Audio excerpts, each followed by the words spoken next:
एक लौंडा था, बड़ी मेहनत करता था भाई, अपनी नौकरी में पूरी जी जान लगा देता था, लेकिन फिर भी सेटिस्फैक्शन नहीं मिल रही थी उसको। परेशान रहता था, सब तारीफ़ करते थे को वर्कर कि भैया क्या काम करते हो तुम, बॉस भी तारीफ़ करते थे, भैया ऐसा तो हमारा एम्प्लॉय है ही नहीं, एम्प्लॉयर ऑफ द मंथ दे दो खिताब। लेकिन वो ना परेशान था, उसका नाम था दुखीराम। कुछ भी कर ले लेकिन दुखी रहता था हमेशा। अब दुखीराम क्या हुआ, एक दिन ऐसे ही ऑफिस जा रहा था और बहुत भाग दौड़ हो रही है, एकदम जाना है मीटिंग के लिए, लेट हो रहा है। अचानक से एक फ़ोन कॉल होता है, अरे मीटिंग तो भैया कैंसिल हो गई आज की ऑफिस में। अब क्या करें, अब जाके भाग दौड़ करके फ़ायदा क्या, इतना नाश्ता वाश्ता तब छोड़ के भाग रहे हैं। तो उसको सामने कुछ दुकान सी दिखी कि रोज़ वो देखता था लेकिन वहाँ जाता नहीं था, पास कर जाता था वहाँ से क्योंकि ऑफिस के लिए लेट हो रहा होता था। ठीक है भैया, दुकान में घुसे, क्या है दुकान में, तो उसको एक किताब दिखी भाई। उस किताब का नाम था बीइंग एंड टाइम। वो किताब लिखी थी मार्टिन हाइडेगर ने। उसने किताब ली, वहाँ पे पढ़ना शुरू किया, बड़ी रुचि उसकी आई। उसने बोला घर जाके पढ़ते हैं, आज की मीटिंग तो कैंसिल हो गई। पढ़ी पढ़ी पढ़ी, उसमें उसने कॉन्सेप्ट पढ़ा एक, जो कि था being your true self, authenticity number 1, और नंबर 2 मॉर्टैलिटी, मौत एक दिन आएगी। ये पढ़ के वो पूरी रात सोचता रहा, ये तो तगड़ी बात कह दी, ये तो दिल छू जाने वाली बात कह दी, ऐसी कभी कोई किताब ही नहीं पढ़ी। कुछ टाइम बाद, 2-3 दिन बाद, जब उसको वो थॉट खाने लग गया, being true to your self, authenticity, authentic रहना, ऑथेंटिक है ना, पिछले लेक्चर का यहाँ पे बना हुआ है अभी भी, मिटाया नहीं है, ऑथेंटिक रहना। जब इसको ये चीज़ और मॉर्टैलिटी खाने लगी, तो एक दिन इसने जॉब क्विट कर दी और बोला कि भाई मैं ऑथेंटिक बनूंगा, मैं वो चीज़ चुनूंगा जिसमें मेरा सबसे ज़्यादा इंटरेस्ट था, विच इज़ पेंटिंग करूंगा मैं। कुछ भी हो जाए ठीक है, भाड़ में जाए भाई, मैं अब लोगों के हिसाब से नहीं रहूँगा, मैं अपने माँ बाप, दोस्त, यार, रिश्तेदार, बीवी, बच्चों को मनाने के लिए नहीं रहूँगा। मुझे जो खुशी मिलेगी जिसमें मैं वो करूँगा। इतनी सी ज़िंदगी है, एक ज़िंदगी है, उसको बर्बाद नहीं करूँगा। उसने छोड़ा, त्याग दी अपनी नौकरी, हाई पेइंग फाइनेंस की जॉब, और लग गया पेंटिंग करने में। कुछ दिन डाउन द लाइन उसकी एक पेंटिंग बिकी थोड़े पैसों में, दूसरी बिकी और ज़्यादा, तीसरी, चौथी, ऐसे ऐसे करते करते भैया बंदे ने 150-200 पेंटिंग बेच दी और one of the finest painters बन गया वो उस शहर का, उस कंट्री का। फिर उसने ये रियलाइज़ किया कि इसी में मेरी खुशी है, इसी में मेरा सब कुछ है। यही है कॉन्सेप्ट जादूगर जो है हमारे मार्टिन हाइडेगर, जिनको हम बोलते हैं जादूगरों के जादूगर, बाजीगर मार्टिन हाइडेगर। बहुत तगड़ी बात है। इनके हम 5 पॉइंट लेके चलेंगे जो इन्होंने कहा अपनी किताब में, है ना।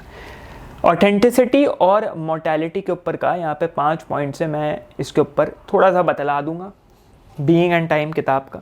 ठीक है, सबसे पहला है कि एग्जिस्टेंशियल ऑथेंटिसिटी होनी चाहिए, और उसको पाने के लिए सबसे पहले तुमको ऑनेस्ट लिविंग होनी होगी। उस पर उन्होंने ये बतलाया कि Heidegger urge people to live honestly, true to themselves rather than following societal expectations blindly. Society को मत फॉलो करो, पार्ट ऑफ द क्राउड मत बनो, पार्ट ऑफ द हर्ड मत बनो। फ्रेडरिक नीचा से इन्फ्लुएंस, फ्रेडरिक विल्हेम नीचा से influence, herd mentality, slave morality मत फॉलो करो। वो तो रिलीजन में जाते थे, बट ये अपनी लाइफ को, जैसे जैसे तुम्हारे आगे इमैनुअल कांट से बढ़ते बढ़ते नीचा, कीरकेगार्ड, ये सब जो है ना, मतलब मैं टाइमलाइन गलत बोल रहा हूँ ऑब्वियसली, बट ये सब जो फिलोसफर जैसे जैसे पीछे आ रहे हैं और रोमांटिक होते जा रहे हैं, मतलब और इंडिविजुअल के ऊपर फोकस कर रहे हैं। जैसे नीचा तक आते आते बहुत बड़े लेवल पे बात हो रही थी, थियोलॉजी तक पहुँचे, है ना, बड़े लेवल थियोलॉजी कि एक इंसान स्लेव मोरालिटी से कैसे बच सकता है। हाइडेगर जैसे लोग उसमें आके कि भाई स्लेव मोरालिटी से तो तुम बच गए, अब तुम अपनी लाइफ में सोसाइटल एक्सपेक्टेशन से कैसे बच सकते हो। और हर एग्जिस्टेंशियल फिलोसफर ने उस टाइम के सोसाइटल एवोल्यूशन के चीज़ को अपने माइंड में रखते हुए बात करी। नीचे के टाइम पे पीक पे था रिलीजन, थियोलॉजी, हाइडेगर के टाइम पे पर्सनल एक्सप्रेशन पीक पे था। ठीक है ना, तो ये चीज़ ऑनेस्ट लिविंग, ऑनेस्टली जियो। दूसरा है facing mortality, recognizing your own mortality isn't gloomy but a reminder to value our time and choices। दुख मत आओ, अरे डर मत जाओ कि अरे मौत, अरे मर जाऊंगा, अरे मर जाओगे तो जी लो ना अभी इस पल को, प्रेजेंट मोमेंट को जियो ना भाई। जी नहीं सकते, लगे पड़े हो कुछ लोग हैं मेरे जानने में हैं ऐसे 4 साल से लगे हुए हैं, 5 साल से लगे हैं यूपीएससी में, एक दिन यूपीएससी क्रैक होगा 10 में से 1 का ही होगा, 10 में से 2 का ही होगा, बाकी 8 उड़ा दिया ना। किसको क्या होगा? कोई एग्जाम यूपीएससी नहीं, as a matter of fact कोई भी क्या होगा। 4 दिन रिश्तेदार तारीफ करेंगे, 5 दिन लोग सलाम ठोकेंगे, छठे दिन किसी बेरोजगार किसी अनपढ़ मंत्री के नीचे बैठ के जिसने ABCD भी नहीं पढ़ा उसके नीचे बैठ के तुम उसकी आगे पीछे चाट रहे होगे। टेक्निकली ये सच्चाई है। इसके लिए थोड़ी सी पावर के लिए कि एक कॉल घुमाओगे तुम्हारा ये काम हो जाएगा, मत करवाओ वो काम, मत करो वो काम। प्रॉपर्टी के कागज पास हो जाएंगे, मत लो प्रॉपर्टी, जरूरी है प्रॉपर्टी, किराए के घर पे रह लो। अपनी प्रॉपर्टी लेके क्या करोगे? दिन भर कंस्ट्रक्शन ही करवाते रहो, उसमें ये टूट गया वो टूट गया। मतलब समझ रहे हो? In short life is short, don't waste time, don't waste your time. Mortality को फेस करो, रियलाइज करो मौत आएगी एक दिन। तीसरा, time and choices. Knowing life is short prompts us to make meaningful choices and prioritise what truly matters. वक्त कम है, चॉइसेस मीनिंगफुल लो, ज़रूरत की चॉइसेस लो। वक्त कम है, नहीं हो रहा है इम्तिहान क्लियर, छोड़ो, नेक्स्ट चीज़ पे जाओ। एक ही ज़िंदगी मिलती है, this is one shot my friend, this is not GTA 5 4 3 2 1। Countdown चला, मर गए, वापस से जिंदा होके आ गए। ग्रैंड थेफ्ट ऑटो नहीं है ये, गेम नहीं है, रिवाइव नहीं कर जाओगे, गए तो गए।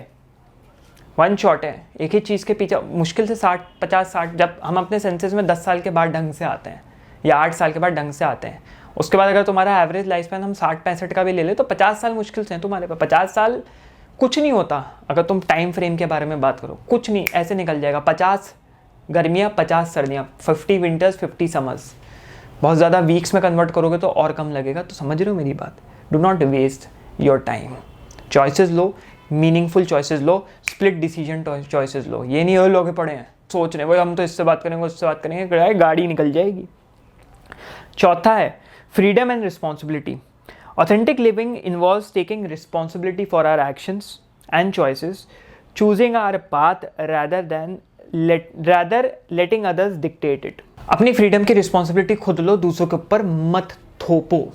मैं ना 18-19 साल के 20 साल के, मैं ना पापा से पूछूंगा, मैं ना मम्मी से, नहीं भाई वो 30 साल पहले की सोच के हिसाब से तुम्हें बताएंगे। मार्केट चेंज हो गया, दुनिया चेंज हो गई, पैसा चेंज हो गया, इकोनॉमी बढ़ चुकी है, समझ रहे हो? ऊपर जा रहा है सब कुछ, सोच नीचे जा रही है। Responsibility of your freedom, take responsibility of your freedom. Card full हो गया था भाई तो कट गई क्लिप। लास्टली है discovering self, which is embracing our uniqueness and mortality leads to discovering our true self and living more fulfilling life, है ना? अपनी यूनिकनेस को एम्ब्रेस करो। तुम्हारे अंदर क्या है, जैसे हमने, है ना, दुखी राम जिसके बारे में बात करी थी, वो सुखी राम कैसे बना, सुखाराम कैसे बना, कैसे सुख पा पाए? क्योंकि उस अपनी यूनिकनेस आइडेंटिफाई कर ली कि किस चीज़ में तुम यूनिक हो, किस चीज़ में तुम खुद से ट्रू रह सकते हो। कि भाई मैं पेंटिंग बनाऊंगा तो अपने आप से सबसे ज़्यादा ट्रू रहूँगा, सबसे इंपॉर्टेंट चीज़, समझ रहे हो? तो हमेशा अपने आप को डिस्कवर करो तुम क्या हो, और इस तरीके से you can live a more fulfilling life, more happy life, more satisfied life, है ना? सेटिस्फैक्शन ऑफ लाइफ में इससे पहले वाला लेक्चर आतो शोफिनॉर पे जो बनाया है उस पर मैं बात करिए, देख सकते हो एक बार।